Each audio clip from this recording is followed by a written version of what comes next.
Hey guys, Lustre here. Welcome back to the channel. Welcome back to another video. So this time I have the brand new TCL 6 series. So this is the R635. Now this is the 55-inch version. This is a 4K HDR Dolby Atmos quantum dot. This is a mini LED TV technology. So I'm assuming we're expecting great contrast, bright panel, right? So we're gonna get into this video, guys. I'm gonna show you the body of the TV, ports, pictures, some of the settings, the menus and everything. So if you want to know more about this TV, this video is for you. Welcome to the channel. I'm Lustre and let's do this.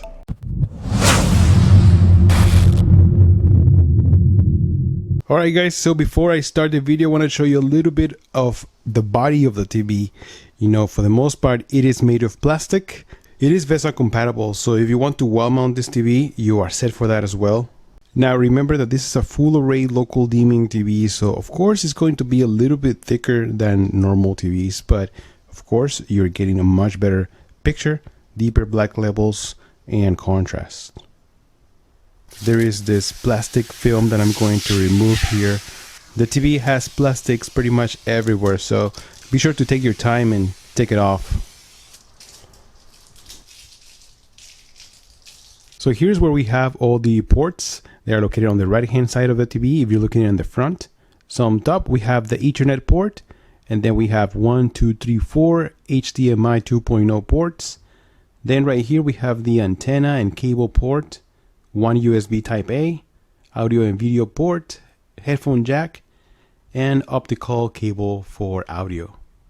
There's a power button right here in the back, so just in case if you can't find the remote controller, you still have the ability to turn on or off your TV right here. And here's a sample of the cable management, how it looks. It looks like it only fit one, maybe two cables in there, but that's about it. So if you have more than just one device, you may not fit in here, but it is very simple. Just pull it out, right? And then just stick the cable in there, and that's it. So this is all you get inside the box: the controller, the batteries, and of course the power cable. Now the controller, it's been like this since I ever started reviewing these TVs, since the P series. Now what I do like about this controller is that it's simple, it works, everything is so easy to reach, and it just works. What I don't like is it's just that it looks like a toy, you know. So I like the functionality, I just don't like the way it looks, but other than that, it works. The leg separation measures around 43.5 inches, almost 44 inches separation, by around 14 inches, by around 3 inches height. So just in case if you want to have a sound bar right here at the bottom, keep in mind those measurements. So here's the front of the TV. It looks very similar to last year's model, the 625. The whole frame is made of aluminum. It looks and feels very high quality, brushed aluminum finish. Also the bezels are very, very small, very thin. As you guys notice, the screen doesn't cover the entire picture, but still very small. At the bottom there's this brushed aluminum finish bezel. It looks very nice and high end. Alright guys, so let's jump into the picture quality. First impressions, it looks nice, it looks beautiful, very bright too, very colorful as well. Of course, I mean, I have been reviewing this TCL models, the 6 models, since back in 2016, I believe. The P series was the first TCL I reviewed, and then the rest of the 6 series, they came after. You know, every year I went to CES and I seen them, and the one thing I noticed is that they keep on improving, they keep on adding more features into these panels. This time, of course, we have the mini LED, which I'm very excited about, but let's see how it works. So far, if you're watching TV, you know, like this is a 4K HDR video from YouTube, and look how beautiful it looks. It is impressive how beautiful it looks, right? But what can I say? Some people are saying that this has problems with contrast and a lot of blooming, so we're gonna find out about that. Let's not jump into conclusions just yet. So far this HDR content looks beautiful. Let me show you. Let me jump into another type of video without HDR, SDR content. Alright guys, so this is SDR content. This is 4K SDR, and let me tell you, it looks beautiful. Colors pop, they shine, they look absolutely stunning. One thing to notice, guys, is that if you are going to invest in a 4K TV, make sure you look into 4K content, at least 4K or HDR. Sometimes a lot of people go into check out the regular over-the-air channels, and they look, well, they just, let's just say, doesn't look that great. If you want to take the full experience, take advantage of this, make sure you look into 4K content. Alright, so enough of this, let's jump into the operating system, because this has the Roku operating system. Wow, this looks pitch black. I'm starting to like that. Alright, so obviously Roku operating system, if you're familiar with this, it's super easy. I like it. It is super responsive as well. We have Netflix here. All the apps are right next to you, right? Ready to go. Also, when you install this for the first time, it's going to ask you to just go open an account. It's super easy. Also, you can install the app to your phone. It is very fast. I like this. Also, another thing, if you want to, there's a lot of apps here. You can actually change them or remove them. Just press the little asterisk over here on your controller, and then you can see you can move channel, remove channel, check updates, give your feedback. So let's say that I want to move this Prime Video to over here down. I can just move it, press it, and that's it. It is ready to go. If I want to move it back up, do it again, press it right here, and there you go. So these are the ones that I use the most: Netflix, YouTube, Prime Video.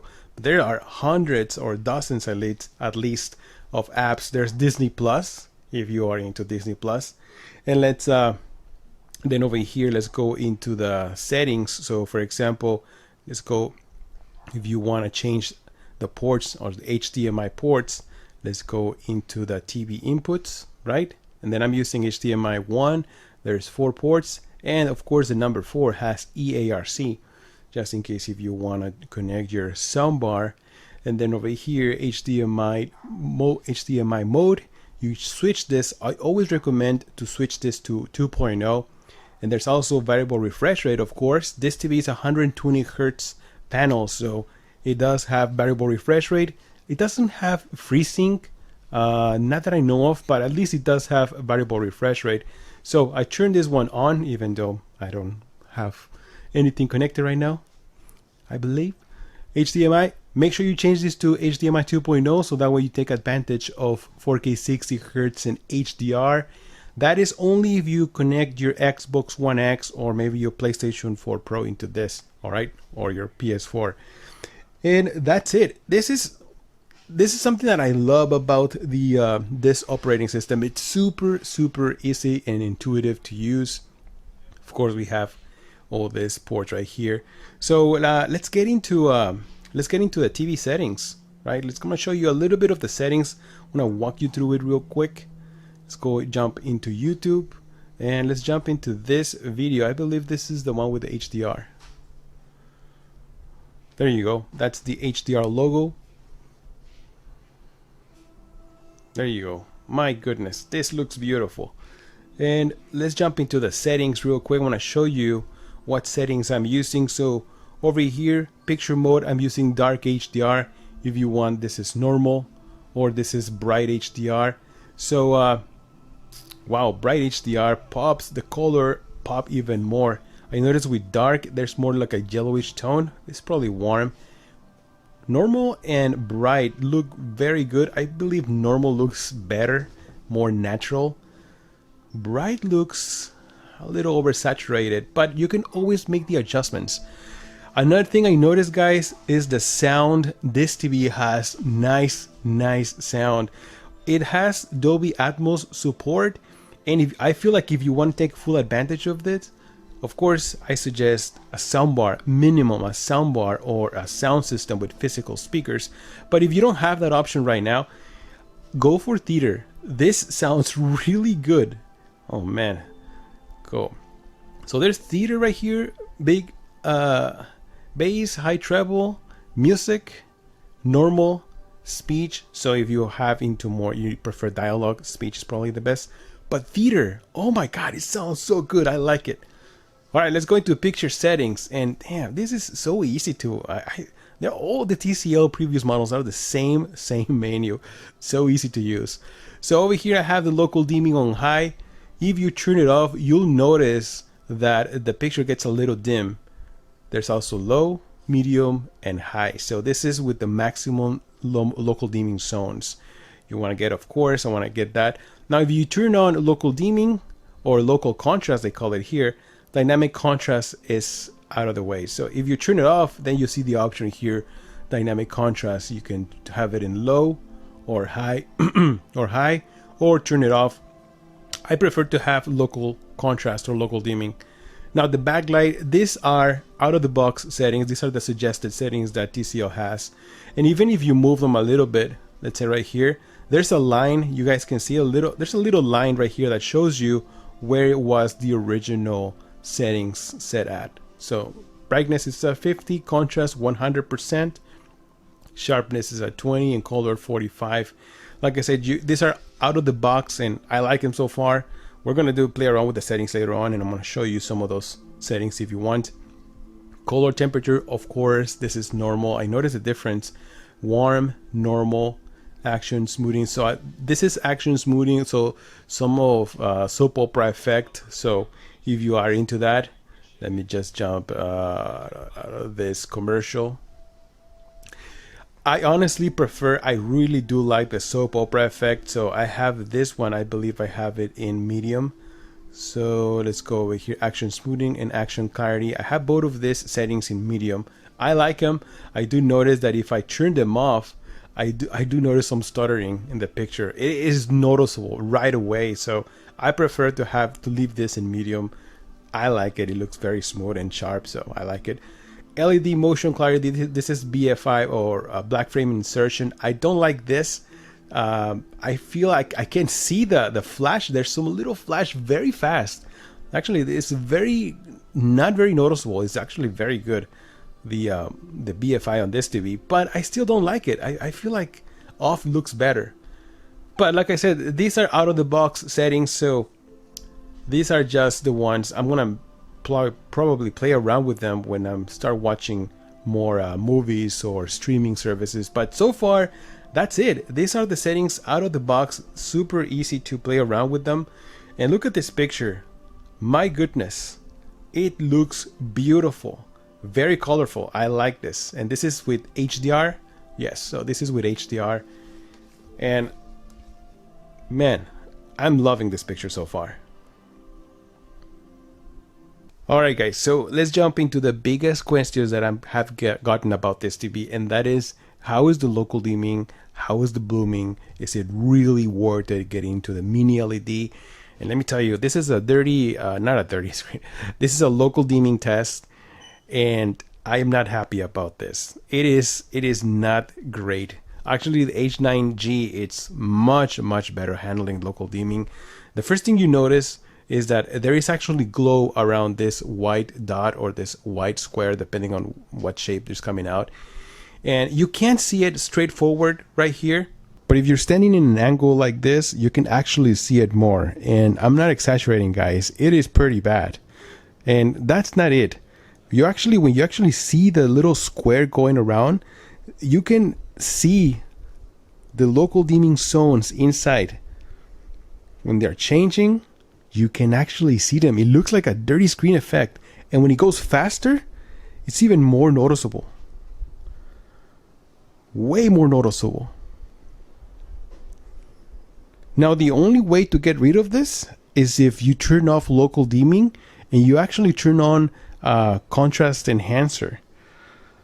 But what happens is that you will see glow all over the TV. You see, at least this way I can see some black levels. The rest of the TV is actually black. But around the object, in this case this little round circle, there's a lot of glow. And you can actually see some ghosting too. I don't know if you guys can see it right now, but in person it is way more noticeable. Now let's check out the dirty screen effect, because this is affecting a lot of local full array TVs with local dimming as well. So Usually what I look for is dirty spots around the screen, or maybe vignette on the corners. And fortunately, I haven't spotted anything. Actually, the screen looks very clean. It's one of the cleanest screen I've seen so far. There's no vignette in the corners either. There's nothing. So for dirty screen effect, I think it's good. Alright guys, so what do I think about this so far? If you're looking at a regular picture, you know, maybe movies, maybe streaming content, maybe even gaming like this, is just a regular 1080p video, I don't think you're going to notice any of that glow. But then again, you know, you're buying this TV, or one of the biggest reasons that I was so excited about this TV is because of the mini LED and the capabilities it has. So I think maybe with a future update, you know, with a firmware update, they can probably fix that. But so far, regular, you know, programs like this, or maybe gaming, I'm gonna test gaming in future games, but it looks nice. I like it. The picture is colorful. I guess Quantum Dot is actually helping too. But I like it so far. And the operating system works great. Remote works great. So I'm gonna still make some more videos, guys, about gaming. So if you have any requests that you want to see some gaming action, let me know in the comments below. I'm gonna test the Xbox, the PlayStation, and let me know what you guys want to see in this TV. So far, I'm happy, but I'm not as excited as I was with the H9G so far. So let's see what happens with the next videos. Thank you so much for stopping by, guys. Don't forget to like and subscribe to the channel. I'm Jolster, and I'll see you guys in the next one. Jolster out.